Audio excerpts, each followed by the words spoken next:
Welcome to the video. I didn't think I would have time this week to do an upload, but then I saw the 25 questions in 5 minutes about books and realized, I can do that in the time that it takes for me to make a cup of tea, so let's get started.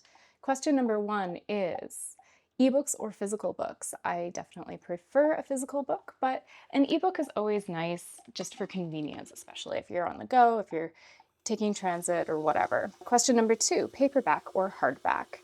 This is really hard. I mean, I like hardback for the art, for the look of it when it's sitting on your shelf, but a paperback is the best to read, which is what I do with them. So I would say definitely paperback is gonna win. I like to be able to bend the pages, like bend that first page all the way around and hold it. I'm pretty abusive to my books. Online or in-store book shopping? You can't beat a small locally owned bookstore that has that shelf with like the local authors and the little postcards that are locally done. I like being able to walk in and like browse and see what kind of things the algorithm isn't necessarily pushing at me. But online is definitely convenient. Trilogies or series? I feel like a trilogy is fine if you're like following one character, but if you go beyond 3 books, I think it's kind of hard to keep the arc going for the character, and it becomes a lot more about the plot. And so generally, I would say the answer to that is probably going to be trilogies, unless we are talking about a series that allows you to actually have different characters, where each book is going to follow a different character. You get a different story, a different arc, and they kind of come in and out and like of each book, and it creates this like community and environment, sort of like how romance books do. I really like that. Okay, I'm talking way too long on each question. Heroes or villains? Villains, easy. A book you want everyone to read, Gormenghast by Mervyn Peake. Recommend an underrated book. I'm not going to say Gormenghast again. Okay, let me look at my shelves. An underrated book. Oh, The Bog Wife. The Bog Wife by Kay Chronister. Amazing book. The last book you finished was Slaughterhouse-Five by Kurt Vonnegut. It's the first time I've said his name out loud. The last book that you bought was a used book, actually. I can show that to you.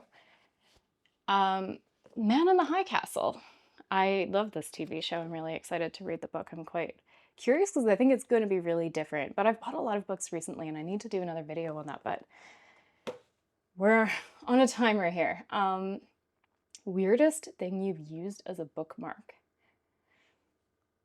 Maybe a bus pass. Because, I use it in transit. If I'm making a transfer, I'll pop my bus pass in there. I feel like I don't use that many weird things as a bookmark. But used books, yes or no? I just showed you one of them, so obviously yes. Top 3 favorite genres: fantasy, horror, and romance. Although I do love like a weird magical realism. I love nonfiction. I think I read pretty broadly, but those are what I read the most. Borrow or buy? Borrow because I read more than I can afford, but I do think that it is important to buy the authors that you really love and that you want to support. Characters or plot? Well, ideally, a character is going to carry the plot for you, so I'm going to say character, but I think you need a good balance of both for me to be fully locked in.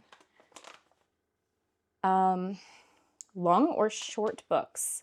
But then the next question is long or short chapters. I'm going to combine the questions and I'm going to say I like short books with long chapters and long books with short chapters. You can mix it up a little bit, but that's my cheeky answer. Question 17, name the first 3 books you can think of.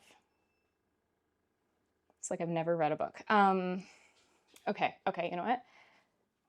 Dark Dance by Tanith Lee is a book I'm currently reading. That's my first book right now. Reaching Down the Rabbit Hole is one I have downloaded on my phone that somebody recommended to me. That's a nonfiction about neuroscience. Game of Thrones by George R.R. Martin, the first book. Okay, you know what, we're We're steeping it right now. Books that made you laugh or cry. Swimming in the Dark.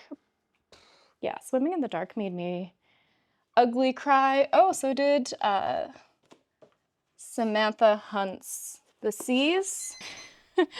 I'm not a crier, but I can't think of many books that made me laugh either. You know what? Slaughterhouse-Five made me laugh. It was a pretty dark book, but it had some really, like, funny asides, I thought. Our world or fictional worlds?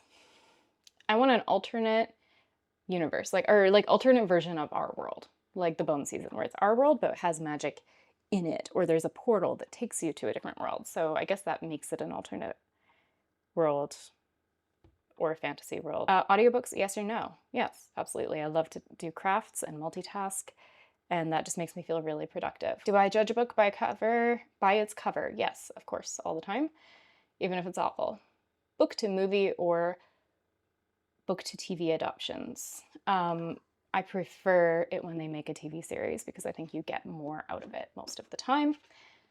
Like Interview with a Vampire. I could ramble about that forever. I'm so obsessed and I'm so excited.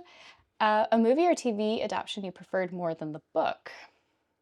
Bridgerton. I thought Bridgerton sucked as a book. Or it just wasn't for me. It wasn't to my taste. Series or standalones? Both are great, but I think I'm really appreciating a standalone right now. And tag others. I don't have anyone's YouTube handles memorized, so I will put those in the description. Thank you so much for watching, and I didn't even yap at you about my tea, but I really like it. It's by TWG.